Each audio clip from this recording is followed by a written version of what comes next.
આજે બોદલધામ ફતેપુર ખાતે પૂજ્ય બોદલરામ બાપાનું મંદિર તૈયાર થઈ ગયું છે અને એની પ્રાણ પ્રતિષ્ઠા આવતી ફેબ્રુઆરીના 4, 5 અને 6 તારીખના રોજ એ ઉજવવામાં આવશે। આ ભવ્યથી ભવ્ય અમરેલી જિલ્લાનું મોટામાં મોટું દર વર્ષે ઉત્સવ હોય જ છે, પણ આ વર્ષે 3 દિવસનો ગુજરાત, મહારાષ્ટ્ર અને બહારના અને વિદેશના પણ એટલા લોકો ભાગ લેવાના છે। 1008 હવનના પાટલા છે અને એની તૈયારી અત્યારે ચાલે છે હવનની।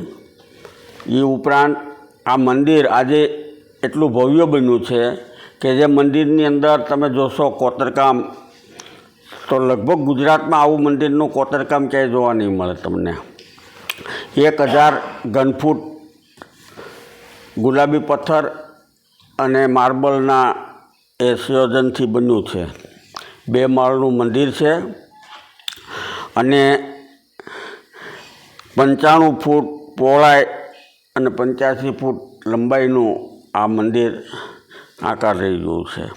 એમાં 3 શિખર છે, રંગમંડપ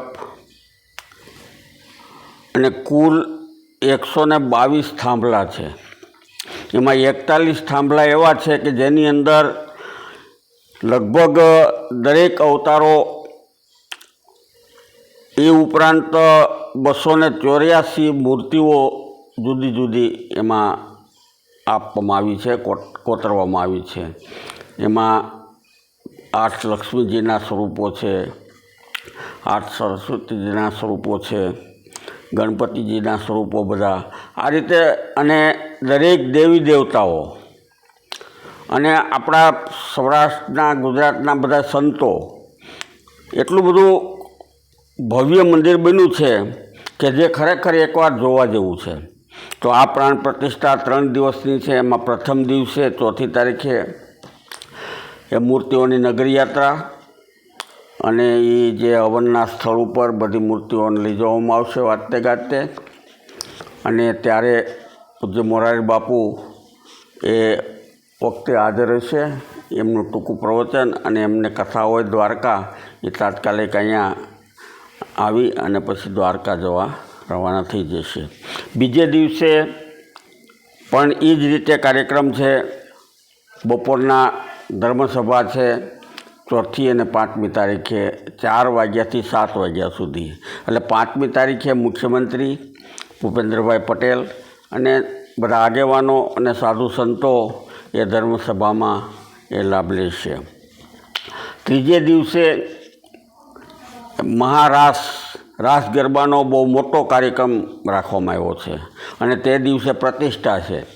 12 વાગ્યે પ્રતિષ્ઠા થશે અને એ દિવસે લોહાણા સમાજ જામનગર એ જલારામ બાપાના મંદિર તરફથી 10 ફૂટનો એ રોટલો બનાવી અને ગુરુદેવ બોદલરામ બાપાને ધરવામાં આવશે।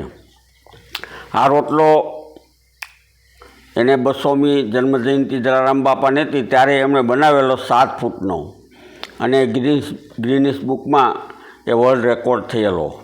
તો આજે એ જ મંદિર પાછું 11 ફૂટનો રોટલો બનાવી અને એ બોદલરામ બાપાને એ પ્રતિષ્ઠાને દિવસે ધરવાના છે અને એ પણ ગિનિસ બુકમાં નામ નોંધાવવાનું છે। તો આવું ભવ્ય મંદિર બની રહ્યું છે। તો આપ સર્વે લોકો એમાં સહકુટુંબ એ ભાગ લે અને આ ઉત્સવને દીપાવે એવી ખાસ આપ સૌને વિનંતી। અને આ 3 દિવસના કાર્યક્રમમાં પહેલે દિવસે ફરીદા મીર અને હિતેશભાઈ અંટાળાનો કાર્યક્રમ છે, બીજે દિવસે અલ્પાબેન પટેલ અને માયાભાઈ આહિર છે, અને ત્રીજે દિવસે મહારાષ્ટ્ર, એમાં સ્મૃતિબેન પટેલ અને મિહિરભાઈ સાવલિયા એ મહારાષ્ટ્રની અંદર એ રજૂઆત કરશે ગીતની।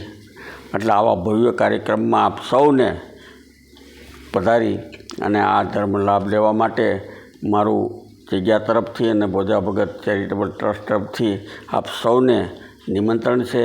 તો જરૂર પધારો। જય બોદલરામ।